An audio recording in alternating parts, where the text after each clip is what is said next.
Hello bachcho, let's read the question, and the question here it is, we need to read the following statement and find it out the incorrect statement. So option A here, in ECG, that is electrocardiogram, the contraction of ventricles, it starts immediately after a Q wave and marks the beginning of diastole. Option B is adrenal medullary hormone, it can increase the cardiac output.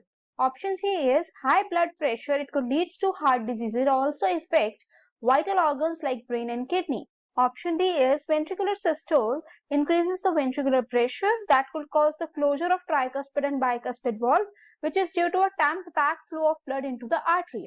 So student, यहाँ पर अगर हम लोग की concept को discuss करें सबसे पहले, तो that is related to human heart. ठीक है, ह्यूमन हार्ट के बारे में अगर हम डिस्कस करें, वो क्या है, एक मस्कुलर पंपिंग ऑर्गन है. ठीक है, जो कि क्या करता है, ब्लड को पंप करता है through out the body. And the other thing हम लोग यहाँ पर डिस्कस कर सकते हैं student, ECG. That is what? ECG is a electrocardiogram. Electrocardiogram. So student, electrocardiogram जो होता है ये क्या है, एक मेडिकल टेस्ट है. ठीक है, जिसमें कि हम लोग ये कह सकते हैं, it is a medical test that could record your electrical impulses in a machine.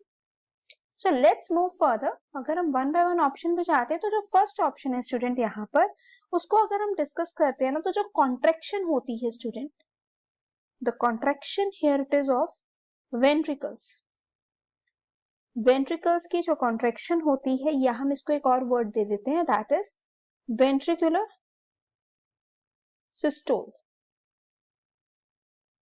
ये पता है कब स्टार्ट होती है? It actually start immediately.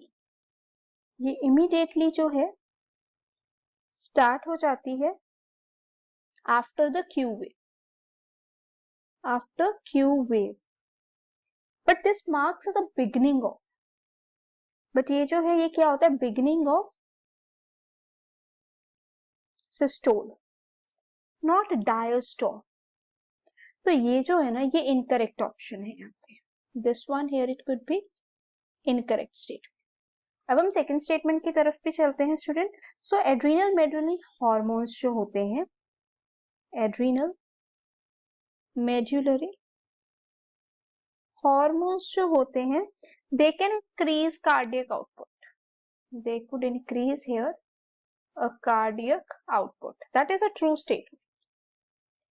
Moving to the next statement here student. So अगर हम नेक्स्ट स्टेटमेंट की तरफ चले, तो वो क्या है, that is high blood pressure. So जब कभी भी जो हाई ब्लड प्रेशर, इसको हम हाई बीपी बोल देते हैं, it can lead various heart diseases. ठीक है, ये हार्ट डिजीजेस को लीड करता है, ऑल्सो ब्रेन और किडनी को इफेक्ट कर देता है. तो ये भी क्या होगी, true statement. Now the last one here it is ventricular systole. So student, जो वेंट्रिकुलर सिस्टोल है, that could increase ventricular pressure. ठीक है स्टूडेंट, वो इंक्रीज कर देता है वेंट्रिकुलर प्रेशर को.